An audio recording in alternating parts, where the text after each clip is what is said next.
میگه که رو در قصر یه پادشاهی یه لکه سیاه میفته که هر کاری میکنن از بین نمیره. یه مرد فقیر میاد و به پادشاه میگه تو در یه کرمه که اونو از داخل میخوره. پادشاه میگه باشه، درو خراب میکنم، اگه اشتباه گفته باشی گردنتو میزنم.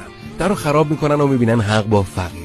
در پاداش شاه به فقیر پسمانده یه غذای قصر رو میده. بعد یه مدت پادشاه فقیر رو میخواد و میگه مردک بگو ببینم دیگه چی میدونی. فقیر با ترس میگه میدونم تو شاهزاده نیستی.